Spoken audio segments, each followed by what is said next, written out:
Shalom, salam sejahtera bagi kita. Senang dapat berjumpa kembali dengan Bapak Ibu Saudara-saudari lewat channel Getsemani Ministry. Dan saat ini kita akan mendengarkan penjelasan Evangelium di Minggu 5 November 2023 yang diambil dari kitab Amsal pasal yang ketiga, ayatnya yang ke-9 sampai dengan ayatnya yang ke-10. Sebelum kita mendengarkan penjelasan teks khotbah kita hari ini, sebelumnya mari kita bersatu di dalam doa. Sesungguhnya kami rindu mendengarkan Engkau berbicara kepada kami, Tuhan. Karena hati kami mau dipenuhi oleh kebenaran-Mu. Maka biarlah Engkau berfirman bagi kami saat ini, dan kami sudah siap mendengarkan Engkau. Dalam kasih Kristus Tuhan kami berdoa. Amin. Firman Tuhan bagi kita dari Amsal pasal yang ketiga, ayat 9 sampai dengan ayat yang ke-10. Muliakanlah Tuhan dengan hartamu dan dengan hasil pertama dari segala penghasilanmu. Maka lumbung-lumbungmu akan diisi penuh sampai melimpah-limpah, dan bejana pemerahanmu akan meluap dengan air buah anggurnya.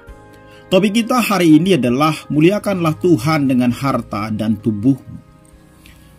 Bapak Ibu Saudara, biasanya dalam khotbah ada banyak orang yang tidak begitu nyaman kalau sudah berbicara tentang uang. Berbicara tentang harta, berbicara tentang persembahan. Kenapa? Karena sering sekali ada tuduhan dari jemaat yang mendengar khotbah bahwa ketika pengkhotbah menyampaikan persoalan tentang uang, persembahan, maka tujuannya supaya jemaat itu memberikan persembahan yang banyak, supaya khotbah dapat banyak uang.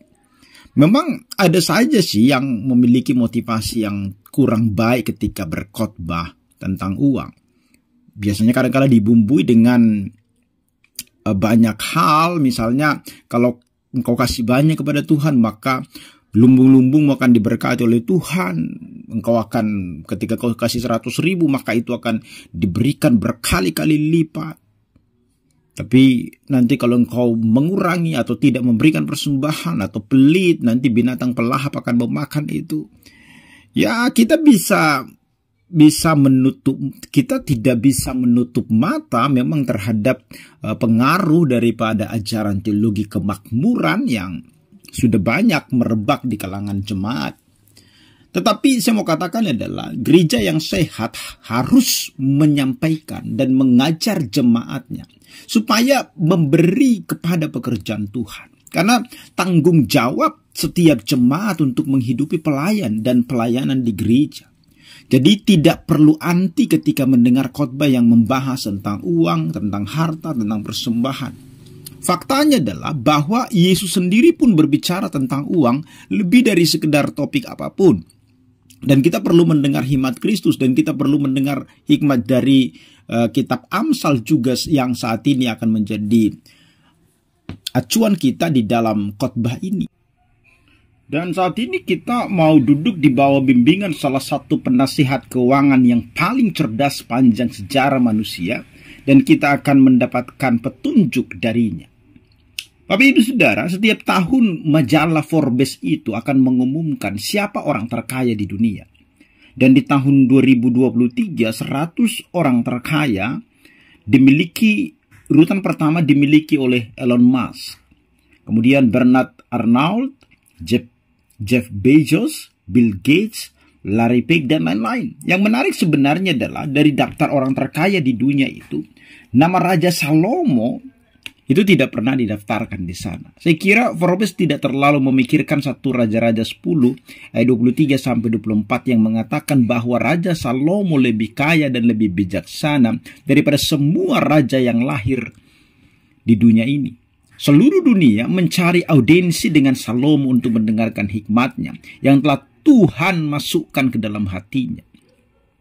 Dari semua penulis Alkitab, tidak ada seorang pun yang lebih banyak membahas tentang uang selain daripada Salomo. Dalam kitab Amsal dan kitab Pengkhotbah, Salomo menulis tentang uang dalam beberapa kesempatan. Nasihatnya harus ditanggapi dengan sangat serius karena ia menawarkan kredibilitas fiskal yang luar biasa. Ketika Tuhan menampakkan diri kepada Salomo di Gibeon dan menanyakan apa yang diinginkannya, Salomo tidak meminta kekayaan. Dia tidak meminta umur panjang.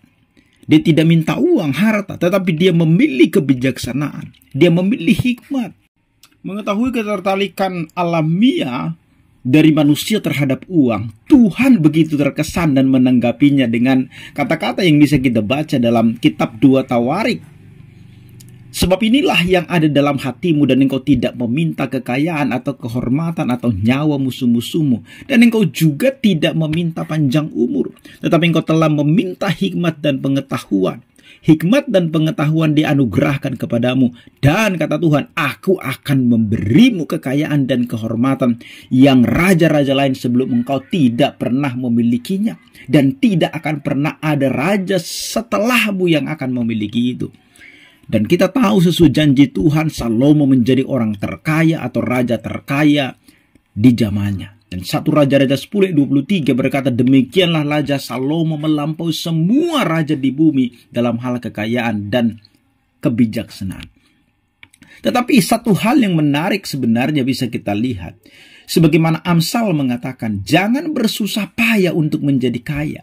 Tinggalkanlah niatmu itu. Kalau engkau mengamatinya, lenyaplah ia, karena ia tiba-tiba bersayap, lalu terbang ke angkasa seperti Raja Wali. Amsal 23:4 dan 5. Jadi saat kita membaca kitab Amsal hari ini dan belajar tentang uang dan harta benda, sesungguhnya kita sedang berhadapan dengan salah satu pakar dunia sepanjang masa tentang keuangan. Jadi sekarang di dalam khotbah ini, saya juga ingin kita duduk berhadapan dengan pakar kekayaan materi sepanjang masa, yaitu adalah Yesus Kristus. Bapak Ibu Saudara, dari teks yang kita baca hari ini, hal pertama yang bisa kita lihat adalah kekayaan itu adalah untuk ibadah. Perhatikan di ayat yang ke-9 di dalam Amsal pasal yang ketiga ini. Kata yang diterjemahkan muliakanlah itu ada hubungannya dengan beban. Memuliakan seseorang dalam pengertian ini berarti memberi mereka bobot, memberi mereka beban, atau memberi rasa hormat yang pantas. Jadi secara khusus Amsal ini mendorong kita untuk memuliakan Tuhan. Ketika Anda melihat Tuhan di dalam huruf kapital, ini adalah terjemahan bahasa Inggris untuk Yahweh atau YHWH. Nama Tuhan ini berasal dari kata yang berarti yang menjadi, yang sebagaimana adanya. Yang aku adalah aku. Jadi ketika Musa bertanya kepada Tuhan melalui semak yang terbakar, bagaimana cara Musa memanggil dia? Tuhan mengidentifikasi dirinya sebagai akulah yang aku ada. Kita bisa baca itu di Keluaran 3:13 sampai dengan 15. Ini adalah fakta penting tentang Tuhan. Dia ada. Jadi sebelum penciptaan alam semesta, Tuhan itu sudah ada. Ketika Yesus hidup di dunia ini, dia juga ada. Dan ketika kita dilahirkan, dia pun ada. Ketika kita mati dan ketika Yesus kembali dalam kemuliaan, dia juga ada. Dia terpisah dari garis waktu dunia ini dengan cara yang kita nggak bisa memahaminya sepenuhnya. Tuhan itu ada dan kita harus menghormati dia dengan kekayaan kita. Maka keberadaan Tuhan adalah faktor terpenting saat kita membuka dompet, membayar tagihan, membuat anggaran atau berbelanja. Menghormati Tuhan dengan kekayaan itu artinya memperoleh, mempergunakan, menyimpan kekayaan sedemikian rupa untuk menunjukkan kepada dunia bahwa Tuhanlah faktor terpenting dalam seluruh kehidupan.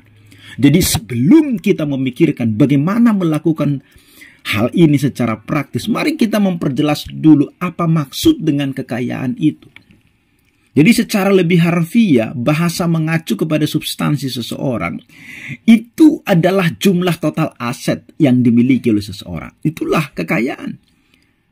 Tetapi saat itu yang dimaksud dengan kekayaan adalah ternaknya, tanaman, tanah. Itu yang menjadi aset atau kekayaan seseorang pada masa itu.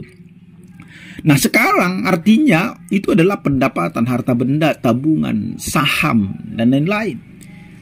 Ini adalah substansi kita hari ini. Kita dimaksudkan untuk menggunakan substansi kita untuk menunjukkan bahwa Tuhan adalah yang paling penting dalam hidup kita. Kita nggak boleh menyembah kekayaan. Justru kekayaan kita gunakan sebagai ibadah kepada Tuhan.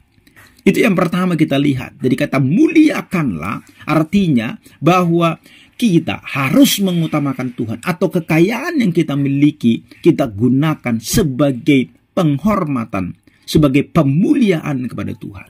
Yang kedua dari teks ini, muliakanlah Tuhan ketika kita menggunakan kekayaan itu. Salah satu cara untuk menghormati Tuhan dalam penggunaan kekayaan kita adalah dengan memberikan prioritas kepada Tuhan. Di ayat 9b itu dipergunakan kata dengan hasil pertama dari segala penghasilanmu. Di dalam terjemahan lain dikatakan dan dengan hasil sulung dari segala hasil panenmu. Gagasan tentang buah sulung ini adalah ada hubungannya dengan praktek-praktek di bait suci dan di mana mereka membawa persembahan serta pengorbanan yang pertama dan yang terbaik kepada Tuhan. Jadi ketika panen pertama, maka hasilnya itu buah sulung itu dipersembahkan untuk Tuhan. Kita tidak membutuhkan bait suci seperti konsep di dalam perjanjian lama lagi, namun prinsipnya tetap sama. Apa itu? Kita harus mempersembahkan kekayaan kita yang pertama dan yang terbaik kepada Tuhan di dalam ibadah kita. Itu berarti kita harus bertanya terlebih dahulu, Tuhan, bagaimana Engkau memanggil saya untuk menyembah Engkau dengan kekayaan saya ini? Bagaimana saya mempergunakan apa yang saya miliki sekarang? Jadi sebelum kita membuat keputusan-keputusan di dalam hidup, khususnya tentang uang dan harta benda kita, mari kita bertanya terlebih dahulu kepada Tuhan. Ini berarti menganggarkan anggaran untuk hal ini sebagai hal yang tidak tergoyahkan, yaitu apa? Kemuliaan Tuhan.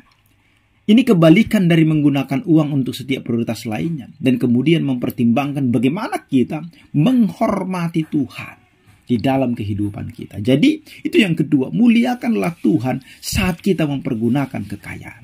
Dan yang ketiga, yang terakhir dari teks ini, hormatilah Tuhan saat kita memiliki kekayaan. Di ayat yang ke-10 dikatakan, maka lumbungmu akan terisi penuh dan bejanamu akan penuh dengan anggur.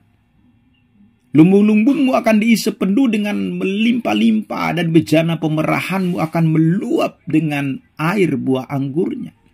Jadi sebelum kita lebih dalam masuk ke ayat yang ke-10 ini, kita perlu tahu bahwa Amsal adalah kitab yang berisi prinsip-prinsip tentang bagaimana dunia bekerja dan bagaimana Tuhan menghendaki kita hidup di dalamnya. Ini bukan kitab janji.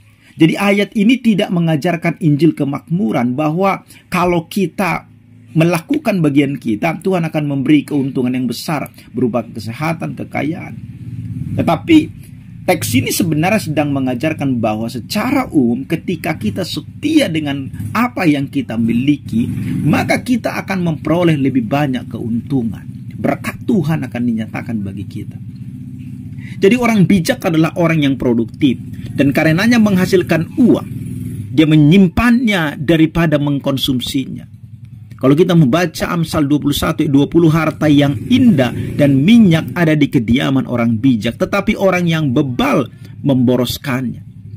Dan untuk tujuan menginvestasikannya dalam usaha surgawi. Beberapa investasi surgawi sangat mahal sehingga memerlukan penyimpanan kekayaan di lumbung dan bejana modern. Misalnya rekening tabungan, investasi, dan lain sebagainya.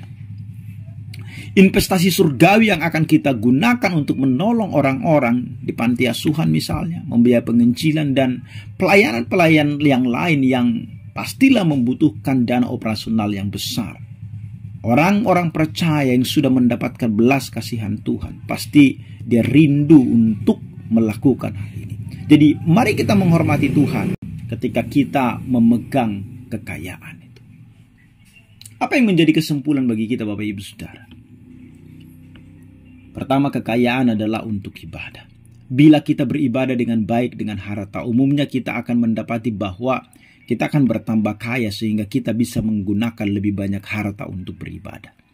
Dan kalau kita perhatikan di dalam perjanjian baru, sesungguhnya memberikan makna yang lebih dalam lagi. Bahwa harta yang dimiliki oleh seseorang percaya, yaitu hidup mereka, bukan sebagian yang ia punya, tetapi seluruh hidupnya.